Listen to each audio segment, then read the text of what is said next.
ভোরের আলো তখনও পুরোপুরি ফুটে ওঠেনি।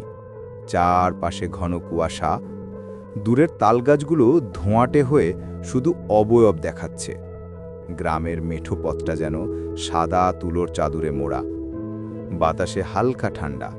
এই সময়টায় গ্রামের শান্তিটা অন্যরকম। কাকগুলো আরম্ভ করেছে কা কা করে ডাকাডাকি। এ যেন গ্রামের ঘড়ি, সবাইকে বলে দেয় নতুন দিন শুরু হোক।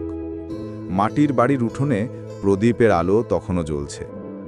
বাড়ির মা হাঁড়িতে পানি দিচ্ছেন, আর ধোঁয়া উঠতে থাকা চুলোর পাশে ভাত রাঁধছেন।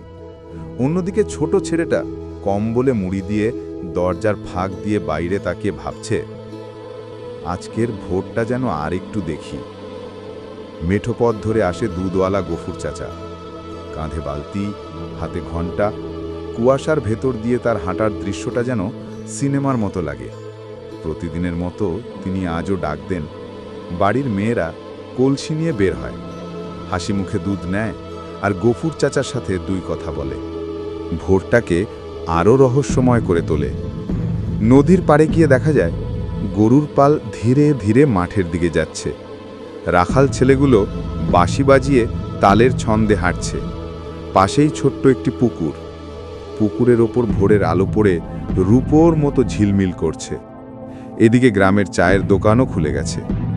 চুলায় পানি ফোটার শব্দ, চায়ের পাতার গন্ধ আর দুই চারজনের গল্প সব মিলিয়ে ভোরের একটা অদ্ভুত শান্ত সৌন্দর্য তৈরি করে। ভোরটা যত এগোয়, কুয়াশা ধীরে ধীরে মিলিয়ে যায়।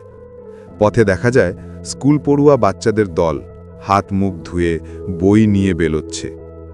দূরে মসজিদ থেকে ভেসে আছে ফজরের নামাজ শেষে দুয়ার শব্দ। পুরো গ্রামটি যেন নতুন করে নিঃশ্বাস নেয়। দিনের ব্যস্ততা এখনো শুরু হয়নি, তবু এই ভোরের সৌন্দর্যটা দিনের সেরা মুহূর্ত।